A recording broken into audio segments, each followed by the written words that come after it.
One of the most interesting aspects of Islamic intellectual tradition is the existence of translations of the Quran. And the two best known translations are those by Abdullah Yusuf Ali and Marmaduke Pickthall, who was an English convert. He converted to Islam at the age of 20. And interestingly, he explained how he actually came to have his translation of the Quran. He said he had a friend whose young daughter was very, very fascinated by the fact that he is an Englishman who converted to Islam, which was a very, very rare situation at that time. So he decided,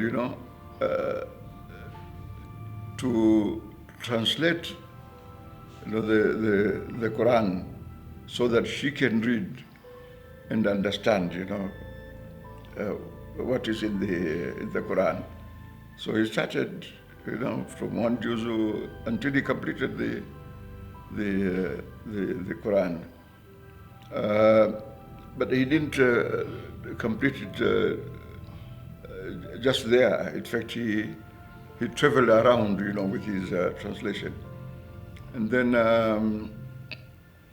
he was very, very much attracted by Muslim leaders who were interested in promoting the Quran. So he ended up in Hyderabad, which was a Muslim state, but with a non-Muslim majority. So the ruler of Hyderabad heard about what Marmaduke Pickthall was doing, that he was in his spare time, translating the Quran.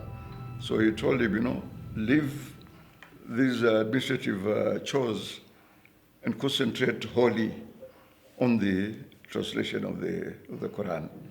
And you will be paid the same salary, and wherever you are. So Marmaduke Pickthall continued, translating the Quran. And when he finished, he took it to Azhar, just to get the imprimatur of these people. So these people said, no, you can't translate the Quran. This can't be published. So he said, you Arabs were great 500 years ago. You are no longer great now. You are no longer great. And this is not the religion of Arabs. This is religion of all Muslims. So he took the translation, looked for publishers, and he got this Jewish publisher called Alfred Knopf. It's a major publishing firm. In fact, up to today, one of the major. So this man was very grateful, to get this translation of the Quran. And then he published it, and it became a bestseller. It made a fortune for him.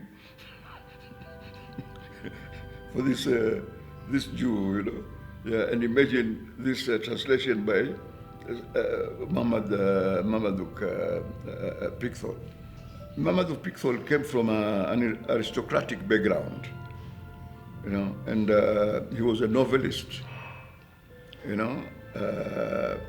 was constantly writing.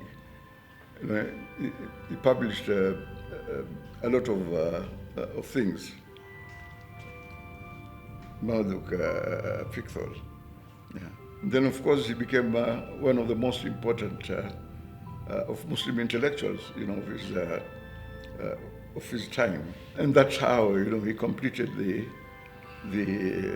translation. Now it is one of the most widely read translations of the Quran because of the lyrical style, the language, mastery of the subject, And then the other one, of course, was Abdullah Yusuf Ali, who was of Bohra origin, Shia of Bohra background. And then, of course, he was a master of both English and the Quran. And wherever you go, in the world, the first translation that you are most likely to encounter is that by Abdullah Yusuf Ali. And then, of course, the second one is by Marmaduke Pickthall. So, the Saudis took the Abdullah Yusuf Ali translation and made a fortune out of it, and used that money, to set up these Wahhabi institutions, which is ironic. You would expect that, no, this is a Shia thing, we won't have to, but they saw the potential of this, and they made the maximum use of this. And Marmaduke Pickthall was, was described as a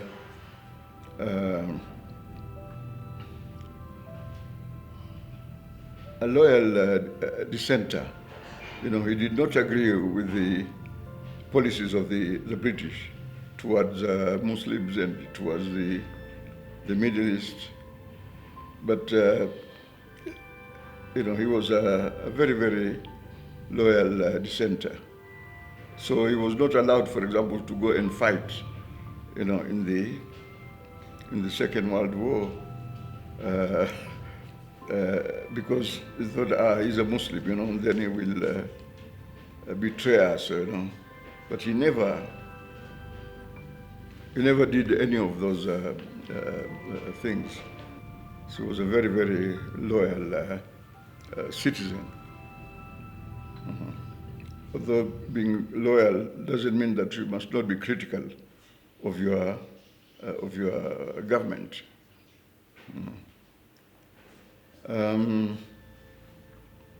So that's the basic story of the translation of the Quran. And the translations are still widely read, widely circulated, and you don't see any traces, of any propaganda in any of these translations. So that's the basic story of the translation of. Yeah. And then recently we've had another tradition. The Americans decided to come up with their own translation of the Quran. So this translation was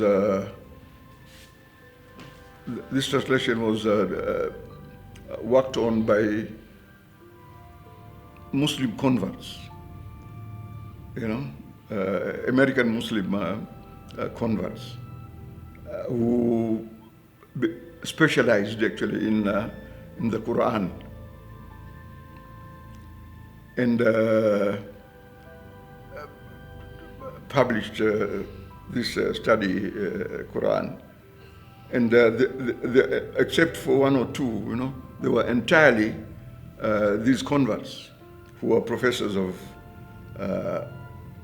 Islamic studies and also professors of Quranic studies. And it is available now, and it is one of those commentaries and translations that are taken very, very seriously.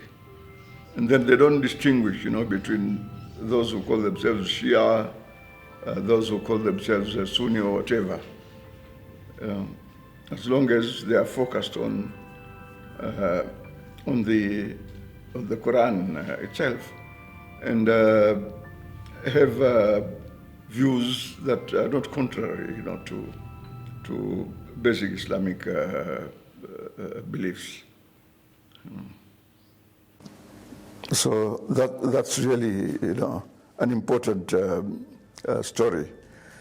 And Marmaduke Pickthall lived in Egypt for a number of years, and then also Syria. And he wrote fiction based on his experiences there. And also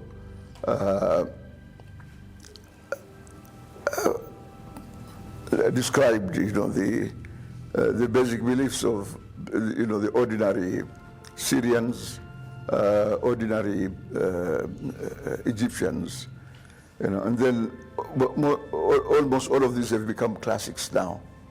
So if you go to the internet, you should be able to get any of this literature, and it's quite fascinating. There have been translations, for example, like those of Sheikh Abdullah Saleh Farsi, which took many years, to complete. And of course, there was a reason behind that, because Abdullah Saleh Farsi was translating the Quran within the tradition of Mohamed Qasim, who was the chief Qadi of Kenya, and a student of Sheikh Al-Amin Mazrui, the father of Professor Ali Mazrui. And Sheikh Al-Amin was obsessed with the Qadianis. So those were kinds of translations that attacked, that challenged, the Qadianis, or the what's the other name? Ahmadiyya. Yeah. So they spent a lot of time on that. But of course now the atmosphere has changed. So now you have local people who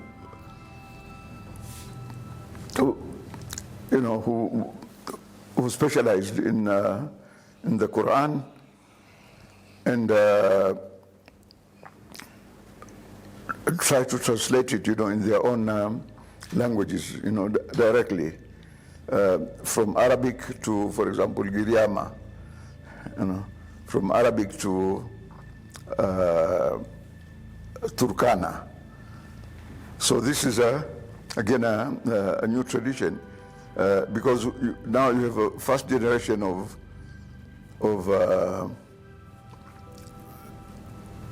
people who are concerned with these kinds of translations. So Muslims are no longer interested in these debates, about Shias, about Qadianis, and they just concentrate on the translations, to the best of their abilities. And a number of local scholars actually have emerged, and they're considered as authorities on the Quran in their local languages. And in fact, this is how all translations have started in other traditions.